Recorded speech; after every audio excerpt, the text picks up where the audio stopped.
नमस्कार दोस्तों, स्वागत है आपका आर्ट ऑफ कैंडलस्टिक में। तो दोस्तों फाइनली हम यहाँ पर कह सकते हैं कि बहुत दिनों के बाद बाजार में हरा रंग हम लोगों को देखने को मिल गया और बहुत ही अच्छी तरीके से डिसेंट हरा रंग देखने को मिल चुका है। 0.5% से ज्यादा की तेजी आप क्लियरली देख सकते हो सेंसेक्स में। सो हम जरूर यहाँ पर कह सकते हैं आज के दिन मतलब शुरुआत ही काफी दमदार रही, जहां पर आप देख सकते हो गैप अप ओपनिंग और उसके बाद अगर देखा जाए बाजार बिल्कुल भी हम लोगों को एक सेकंड के लिए भी नीचे नहीं आते हुए देखने को मिला। सो चले बहुत समय के बाद हम कह सकते हैं कि बाजार में अच्छी तेजी देखने को मिलने लगी है और वापस मार्केट 26,000 की ऊपर ही नहीं प्लस और एक्स्ट्रा 130 पॉइंट की लीड लेते हुए देखने को यहाँ पे मिल चुका है और एक मैसेज यहाँ पे आते हुए देखने को मिल चुका है। मतलब आप सब लोगों को यहाँ पे पता ही है कि अगर सेंका रैली की बात करें 24 दिसंबर से इसकी शुरुआत हुई थी। 24 दिसंबर को तो भाई फेल हो गया, कुछ हुआ नहीं। 24 को वैसे भी मार्केट बंद ही था, 26 को भी देखा गया तो अगेन कुछ तेजी नहीं। सो हम यहाँ पे कह सकते हैं कि लिटरली 7 दिन का ये टोटली हम लोगों को चीजें देखने को मिल जाती हैं। उनमें से 4 दिन तो भाई निकल गए, कुछ भी नहीं, बचे हुए 3 दिन ही थे, उसमें से आज का 1 दिन था। बट फाइनली हम कह सकते हैं कि इस साल का जो अंत रहा है वहां हालांकि अभी भी सेंटा रैली की डेफिनेशन के हिसाब से अगर हम बात कर लें तो पिक्चर अभी भी बाकी है, क्योंकि जनवरी की अगर बात कर लें कल और उसी के साथ साथ परसों फ्राइडे तक हम लोगों को पता चलेगा कि ओवरऑल जो प्रोग्राम है सेंटा रैली का वो सफल रहा या नहीं, जो 24 दिसंबर से स्टार्ट हुआ है। ठीक है, तो इससे पहले 23 दिसंबर था, तो 23 दिसंबर की जो क्लोजिंग थी वो क्या थी, 26,157.1 पॉइंट। तो ये जो लेवल है 26,157.15। अब हम लोग यहां पर क्या करेंगे, अगर फ्राइडे के दिन अगर मार्केट 26,157.15 के ऊपर क्लोज हुआ तो फिर आप कह सकते हो कि भाई सेंटा रैली सफल रही। हाँ, देखा जाएगा, वो देखना पड़ेगा कि कितने परसेंटेज की तेजी रही है। बट अभी भी पिक्चर अगर हम लोग देखेंगे कि क्या नजर आ रहा है, 26,157 के नीचे ही अभी भी बाजार देखने को मिल रहा है। मतलब हम कह सकते हैं कि जो पिछली 3-4 दिन जितने भी ट्रेडिंग सेशन हुए हैं काफी डैमेजिंग यहां पर रहे हैं। तो सेंटा रैली फ्लॉपी ही है। आज के दिन अच्छी तेजी है बट स्टिल 26,157 के ही नीचे बाजार देखने को आप मिल रहा है। लेट्स सी अब ये सफल होता है या नहीं होता है, बट एक मैसेज तो जरूर यहां पे दिया है। लेट्स सी, अब शेयर होल्डर्स को काफी बड़ा झटका लग गया।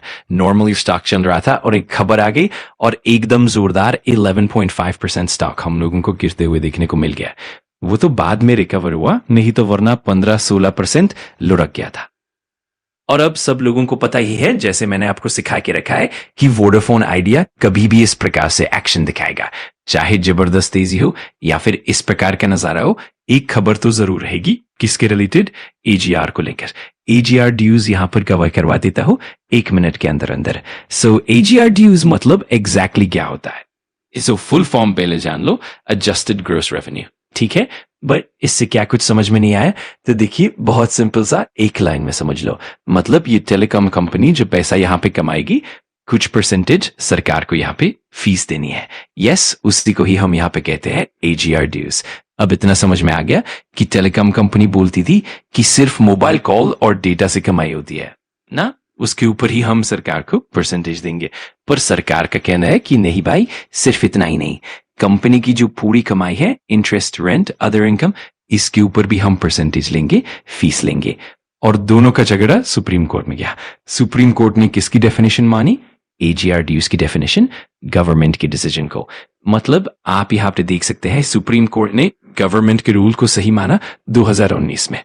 और इससे क्या हो गया, जो वोडाफोन आइडिया कह रहा था कि सिर्फ कॉल और डेटा से जितना कमा रहे हैं उसके ऊपर ही एजीआर ड्यूज ले लो, ऐसा नहीं, जो बाकी का भी है, बैंक इंटरेस्ट, टावर रेंट, सबके ऊपर पैसा देना पड़ेगा।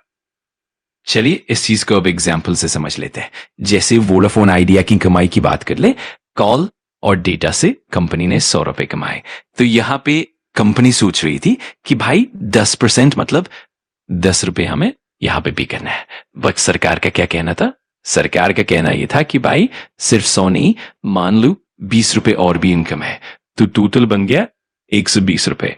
अब 120 रुपए के ऊपर 10% फीस लगेगी, मतलब कितना, 12 रुपए। कंपनी कह रही थी 10, सरकार कह रही थी 12, और कोर्ट ने भी कहा कि हाँ भाई कंपनी का 10 वाला लॉजिक गलत है, गवर्नमेंट वाला डिसीजन सही है।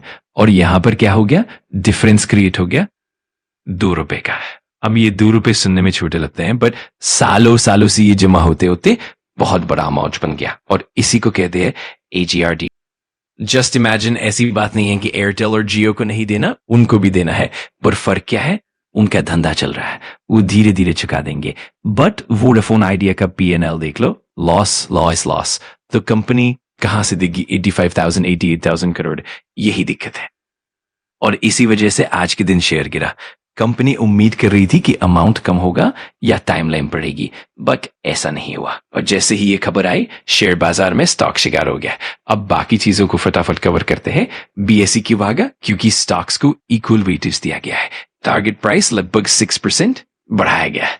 MCX की वेबसाइट और नेचुरल गैस की बात करें तो वहां लाल रंग देखने को मिल रहा है। सिल्वर में आज इंटरनेशनल मार्केट में 5% से 6% तक की गिरावट देखने को मिली है।